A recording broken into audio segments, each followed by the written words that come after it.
नमस्कार। Soft learn kids के learning series में आप सभी का स्वागत है। आज का टॉपिक है brain boosting worksheets for nursery, LKG and UKG. जैसा कि आप सब जानते हैं कि वर्कशीट्स बहुत पॉपुलर हैं। बच्चों को वर्कशीट्स सॉल्व करने में बहुत अच्छा लगता है, बहुत पसंद आते हैं उनको। तो ये वर्कशीट से हम बच्चों का जो फोकस है या अटेंशन स्पैन है, कंसंट्रेशन है और ऑब्जर्वेशन स्किल्स है, इसको कैसे बढ़ा सकते हैं, इसके बारे में ये सारा वीडियो है। इस वीडियो के अंतर्गत मैंने एक सरप्राइज वर्कशीट भी रखा हुआ है जो वीडियो के आखिर में मैं दिखाऊंगी, तो आप वीडियो को पूरा ज़रूर देखिएगा। इस वीडियो में जो वर्कशीट्स दिखाए गए हैं वो सारे के सारे वर्कशीट्स मेरी बेटी ने खुद ने सॉल्व भी किए हुए हैं। तो आपको जो मैं बता रही हूँ वो मैं अनुभव के साथ बता रही हूँ। क्या क्या डिफ़िकल्टीज आ सकती है बच्चों को, उसके साथ मैं आपको एक्सप्लेन करूँगी। तो आप वीडियो को ज़रूर देखिएगा। मेरी बेटी की उम्र 4 साल है और इसे वो इन वर्कशीट्स को वो बहुत पसंद से करती है, बहुत अच्छे से उसको सॉल्व करती है। लेकिन कुछ वर्कशीट्स अभी भी उसको डिफ़िकल्ट लगते हैं, कुछ वर्कशीट्स में वो कंफ्यूज होती है। तो ये सारे वर्कशीट्स जैसे जैसे वो बच्चे सॉल्व करेंगे उनको ये दिक्कतें नहीं आएंगी। प्रॉब्लम सॉल्विंग स्किल हो, इमिटेशन स्किल्स हो, कंसंट्रेशन हो, फोकस हो, ये सारा कुछ इन ब्रेन बूस्टिंग एक्टिविटीज से बढ़ेगा। चलिए शुरुआत करते हैं इस वीडियो को। सबसे पहली वर्कशीट है जिसमें कि पैटर्न मैचिंग करना है, जिसमें कि पैटर्न्स बने हुए हैं और उनको मैच करना है। जिस प्रकार से यहाँ पर आप देख सकते हैं कि ओवल के 2 पैटर्न्स बने हुए हैं, एक है वर्टिकल और एक है हॉरिजॉन्टल। तो बच्चों को देख के बराबर से वर्टिकल से वर्टिकल ओवल शेप और हॉरिजॉन्टल से हॉरिजॉन्टल ओवल शेप मैच करना है। उसी प्रकार से कुछ पैटर्न्स यहाँ पर दिए हुए हैं और उनके साइड्स को बराबर से मैच करना है बच्चों ने। ये एक्टिविटी दिखती है इतनी सिंपल नहीं है। इसमें जैसे गोले बने हुए हैं या एस्टेरिक के मार्क्स बने हुए हैं, स्टार्स बने हुए हैं, तो ये सब देखकर बच्चे ज़रूर कंफ्यूज होंगे। बच्चों को कंसंट्रेट करके धीरे धीरे एक एक क्वेश्चन सॉल्व करना होगा। मैचिंग एक्टिविटी में ही मैंने ये दूसरी एक्टिविटी बनाई थी जिसमें कि फेसेस बने हुए हैं और हर फेस लगभग सेम है, सिर्फ उनकी जो हेयर स्टाइल है वो हेयर स्टाइल अलग हो चुकी है और एक ही गर्ल का फेस है इसमें। तो लोपामुद्रा शुरुआत में इसने जब सॉल्व किया तब उसको थोड़ा सा टाइम लगा ये समझने के लिए।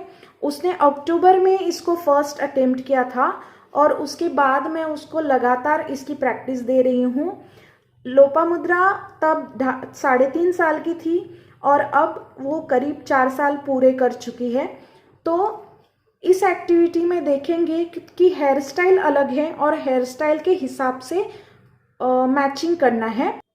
जैसे यहाँ पर कुछ घुंघराले बाल है, यहाँ पर कुछ कट किए हुए बाल है, यहाँ पर चोटी वाला बाल है। तो इस प्रकार से हर एक को देखना है। सबकी आंखें सेम है, नाक सेम है, मुंह सेम है, कान सेम है, सिर्फ और सिर्फ हेयर्स में परिवर्तन है, बदलाव है। तो बच्चों को ढूंढना पड़ेगा कि एग्जैक्टली कौन सा फेस किसको कनेक्ट होता है। इसी एक्टिविटी को थोड़ा सा टफ मैंने बाद में बना दिया। इसमें मैंने फेशियल एक्सप्रेशंस ऐड कर दिए। जैसे कि यहाँ पर है सिंपल स्माइल वाला फेस है, यहाँ पर थोड़ा सा एंग्री फेस है, ऐसे अलग अलग फेस यहाँ पर बने हुए हैं।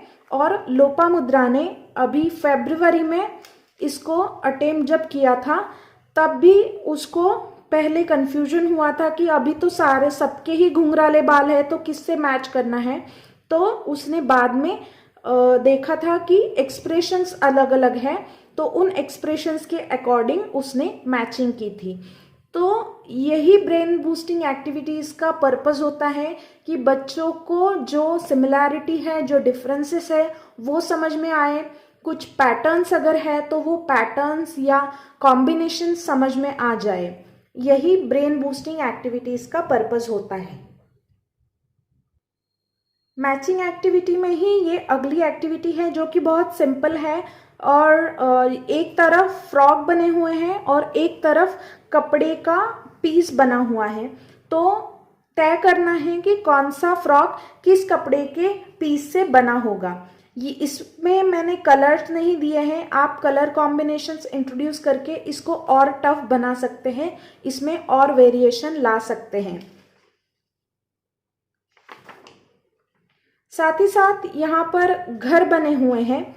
हर घर लगभग एक ही शेप का दिखता है, लेकिन इसकी जो खिड़कियाँ हैं या दरवाजे हैं इसमें मैंने बदलाव कर दिए हैं, या छत है तो छत पर अलग अलग वेरिएशन दे दिए हैं, अलग अलग पैटर्न बना दिए हैं। तो उन पैटर्न्स को देखते हुए लोपामुद्रा को ये मैचिंग एक्टिविटी करनी थी। इसमें क्या है कि छत पर अलग पैटर्न बना हुआ है, साथ ही साथ घर का दरवाजा और खिड़की भी मैच होते हैं, इसलिए ये पहला घर इस तीसरे वाले घर से मैच होता है। लेकिन यहाँ पर अगर देखा जाए तो ऐसा है कि दरवाजा भी सेम है लेकिन खिड़की सेम नहीं है, तो ये एक दूसरे से मैच नहीं होगा। और इसमें चिमनी बनी हुई है दोनों घरों में, तो ये जहाँ पर ये तीनों क्राइटेरिया मैच होता है, तीनों क्राइटेरिया मेल खाता है, उसी घर को मैचिंग करना है। तो आप समझ पाए होंगे कि किस तरह से ये ब्रेन बूस्टिंग एक्टिविटी है, जिसमें कि अलग अलग डायमेंशन से एक ही चीज़ को देखना होता है, परखना होता है और उसके बाद मैचिंग करनी होती है या पैटर्न कंप्लीट करना होता है। जैसा कि मैंने कहा कि पैटर्न कंप्लीट करना होता है, तो यहाँ पर देखिए कि ग्रिड्स बने हुए हैं, यानी कि स्क्वायर बने हुए हैं, उसमें रोज और कॉलम्स बने हुए हैं। ये 2x2 का मैट्रिक्स है। इस मैट्रिक्स में कुछ सिंबल्स दिए गए हैं और वो सिंबल्स लोपामुद्रा को एग्जैक्टली कॉपी करने हैं। आप बोलेंगे कॉपी ही तो करना है तो इतना मुश्किल कहाँ होगा, लेकिन 3.5-4 साल की उम्र में ये डेफिनेटली टफ होता है। और जैसे जैसे बच्चे बढ़ते जाएंगे, उनकी अंडरस्टैंडिंग बढ़ती जाएगी, तब ये उनको इजी लगेगा, क्योंकि उनकी कंसंट्रेशन पावर भी उसमें बढ़ी हुई रहती है। तो यहाँ पर ग्रिड में देखिए एरो बना हुआ है और ट्रायंगल बना हुआ है, तो लोपामुद्रा ने भी एरो और ट्रायंगल कॉपी किया था।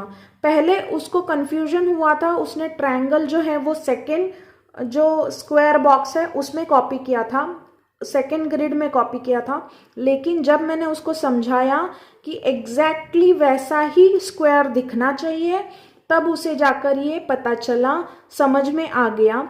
इसे समझाने के लिए मुझे उसको मराठी में समझाना पड़ा।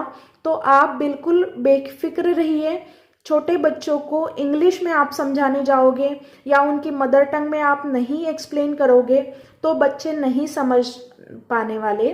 तो इसीलिए आपको ये ब्रेन बूस्टिंग एक्टिविटीज़ ज़रूर और ज़रूर उनकी मदर टंग में या जिस भी भाषा में वो अच्छे से समझ पाए, ऐसी भाषा में उनको एक्सप्लेन करने चाहिए। तो लोपामुद्रा ने ये सारे ग्रिड्स फिर सॉल्व कर दिए, जैसा कि यहाँ पर एरो है, स्क्वायर है, फिर ट्रायंगल है, सर्कल है, फिर क्रॉस लगा हुआ है। क्रॉस भी आप देखोगे कि 2 प्रकार के क्रॉस लगे हुए हैं, एक है प्लस साइन वाला क्रॉस और दूसरा है मल्टीप्लिकेशन वाला क्रॉस। तो ये भी देखना ज़रूरी है कि क्रॉस कैसा है, और लोपामुद्रा ने एग्जैक्टली वैसा ही क्रॉस यहाँ पर बनाया हुआ है जैसा कि एक्चुअल मेन कॉपी में दिया हुआ है। तो इसी को थोड़ा सा टफ बनाने के लिए, जैसे ही बच्चे LKG UKG में जाएंगे तो उनको ये आसान लगने लगेगा। इसी को आप और टफ बना सकते हैं ग्रिड्स को बढ़ाकर। ग्रिड्स कैसे बढ़ाने हैं, इसके लिए मैंने एक एग्जाम्पल तैयार किया है। इस एग्जाम्पल में मैंने कुछ एरोज दिए हैं और ये 3x3 का ग्रिड मैंने बना दिया, और लोपामुद्रा ने इसको आसानी से सॉल्व कर दिया। उसको ये सॉल्व करने के लिए 3.5 साल की उम्र में थोड़ा टफ जा रहा था, लेकिन जब तक वो 4 साल की हो गई तो उसको अंडरस्टैंडिंग भी बढ़ा, उसी के साथ उसको राइटिंग स्किल्स भी आ गए थे और कंसंट्रेशन भी डेफिनेटली, उसका जो अटेंशन स्पैन है वो भी बढ़ चुका था। तो उसके अकॉर्डिंग उसने ये ग्रिड सॉल्व कर दिए हैं। इसी को आप 4x4 का ग्रिड, 5x5 का ग्रिड भी बना सकते हैं और सिंबल देते हुए इसका टफ जो है टारगेट वो सेट कर सकते हैं। जैसा कि मैंने कहा था, एक सरप्राइज वर्कशीट मैंने दिया हुआ है। ये सरप्राइज वर्कशीट क्या है, तो फाइंड द पैटर्न्स और सिंबल्स एंड कलर इट। बच्चों को कलरिंग एक्टिविटीज़ बहुत अच्छे लगते हैं, लेकिन जैसे जैसे बच्चे बड़े होते हैं तो सिर्फ कलरिंग करना उनको बोर होने लगता है। तो आप ऐसे कुछ सिंबल्स या पैटर्न्स डालकर बच्चों को कलरिंग एक्टिविटी करने के लिए बोल सकते हैं। Colouring activity fine motor skills develop होने के लिए इम्पॉर्टेंट है, साथ ही साथ उनका अटेंशन स्पैन बढ़ने के लिए कलरिंग या जैसे शेडिंग होता है वो इम्पॉर्टेंट होता है। तो बच्चों से ज़रूर ये एक्टिविटीज़ आप कराइए। इसमें क्या है कि मैंने कुछ वेव पैटर्न बनाया हुआ है, मेडिकल का प्लस साइन बनाया हुआ है, एक चक्र या व्हील बना हुआ है, क्लाउड बना हुआ है, और यहाँ पर कुछ मैश जैसा डिज़ाइन है और ओवल शेप बना हुआ है। इन सबको मैंने पर्टिकुलर कलर दिया हुआ है। और लोपामुद्रा को मैंने क्या बताया कि इस पिक्चर में ये सारे शेप्स हैं, ये सारे पैटर्न्स या सिंबल्स इस पर्टिकुलर पिक्चर में हैं। वो सिंबल्स और पैटर्न्स आपको कलर करने हैं। तो यहाँ पर जैसे उसने एक पॉन्ड है, उस पॉन्ड को उसने डार्क ब्लू किया क्योंकि वेव पैटर्न से मैच होता है। प्लस साइन जो है मेडिकल का वो प्लस साइन से मैच होता है, तो एम्बुलेंस पे और हॉस्पिटल पे भी प्लस साइन बना हुआ है। हॉस्पिटल का जो छत है उसको उसने कलर नहीं किया, उसको एक्चुअली ब्राउन करना चाहिए था, और जो व्हील्स है एम्बुलेंस के उसको ब्लैक कलर करना चाहिए था। तो ये बात उसको पहले समझ में नहीं आई, बाद में जब मैंने उसको बताया तब उसे समझ में आ गया था। तो ओवल शेप की विंडोज उसने बराबर से कलर किए हैं।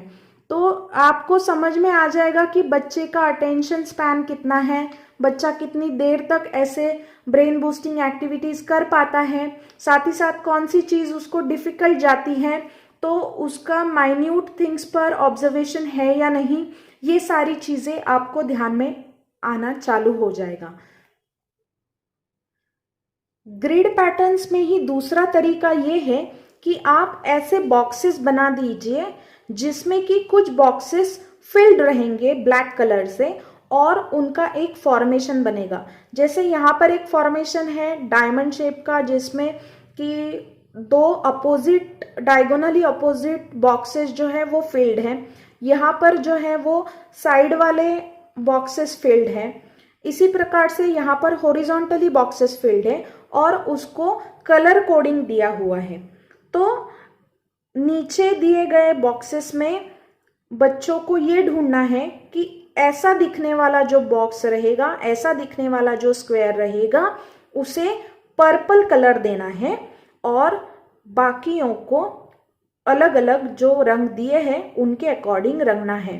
तो यहाँ पर देखिए ऑरेंज कलर दिया है, ये हॉरिजॉन्टली बॉक्स है और अपने कोड के हिसाब से भी हॉरिजॉन्टल बॉक्स को ये ऑरेंज कलर देना है। यहाँ पर देखिए हॉरिजॉन्टल ब्लॉक्स फील्ड है और अपने कोड के अनुसार भी जब हॉरिजॉन्टल बॉक्स फील्ड है तब ऑरेंज कलर देना है। तो यहाँ पर लोपामुद्रा ने ऑरेंज कलर दिया है। उसी प्रकार से पर्पल, ग्रीन, फिर पर्पल कलर आ गया। इस प्रकार से उसने सारे जो ग्रिड है वो पूरे कर दिए। इसको ही मैंने थोड़ा सा टफ बनाने के लिए फिर से 3x3 का ग्रिड उसे दे दिया। 3x3 के ग्रिड में मैंने 2 की जगह 3 बॉक्सेस फिल कर दिए ब्लैक कलर से और उसे कलर कोडिंग दिया।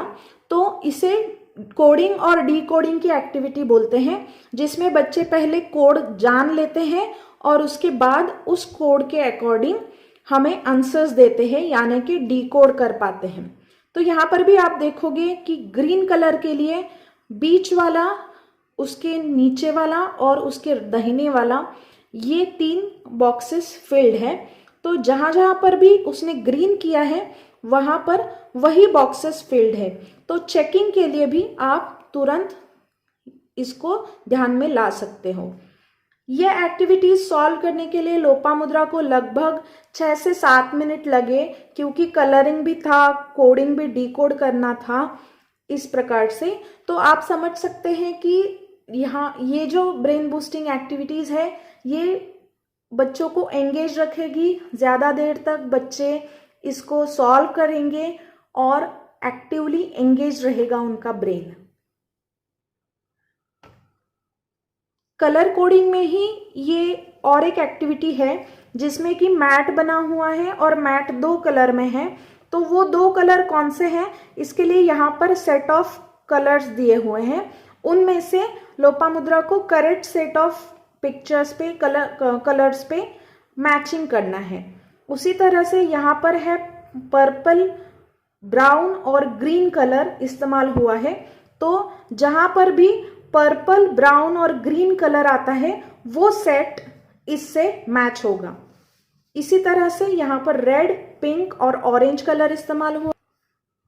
ये तीनों कलर जिस भी सेट में प्रेजेंट होंगे उस सेट को ये मैचिंग होगा। ये भी वही एक्टिविटी है, इसमें मैंने 3 की जगह 4 कलर दिए हैं। एक पेड़ बना हुआ है जिस पेड़ में yellow, light green, dark green और ब्राउन कलर इस्तेमाल हुआ है। और लोपामुद्रा ने जो 12 कलर्स मैंने उसको दिए थे उसमें से करेक्ट सेट को पहचान कर उसे मैचिंग किया है। यहाँ पर सन बना है, सन को भी मैंने ऐसे ही 3 कलर कोडिंग दिए हुए हैं। ये लोपामुद्रा ने यह एक्टिविटी सॉल्व करते हुए मुझे भी एक एक्टिविटी दे दी थी कि ये पिक्चर में जो कलर्स हैं वो कलर्स को आइडेंटिफाई करना है। तो बच्चों को थोड़ा सा एक्सप्लोर करने के लिए भी आप समय दीजिए। जैसे हम उनको वर्कशीट्स देते हैं, हम उनको कुछ पढ़ाई देते हैं, तो कभी कभी उनको भी लगता होगा कि वो भी हमें कुछ पढ़ाई या एजुकेशन के लिए कुछ वर्कशीट्स दे दे। तो आप ज़रूर वो वर्कशीट सॉल्व कीजिए। मैंने भी यहाँ पर पेंसिल से मार्क लगा दिए हैं सारे कलर्स को, जो कलर्स इसमें प्रेजेंट है। तो इस प्रकार से गिव एंड टेक मेथड में हैप्पीली फन वे में आप लर्निंग करा सकते हो, बच्चों को ये ब्रेन बूस्टिंग एक्टिविटीज़ दे सकते हो और बच्चों का जो कंसंट्रेशन पावर है, अटेंशन स्पैन है, उनकी जो मेमोरी है, ये सब में परिवर्तन आप ज़रूर महसूस करोगे। तो मिलते हैं अगले वीडियोस में अगले नए टॉपिक्स के साथ। तब तक मेरे चैनल को सब्सक्राइब करें, बेल आइकन पर प्रेस करना भी ना भूलें, मेरे वीडियोस को लाइक और शेयर ज़्यादा से ज़्यादा करें और आपके फीडबैक्स कमेंट बॉक्स में ज़रूर लिखें। धन्यवाद।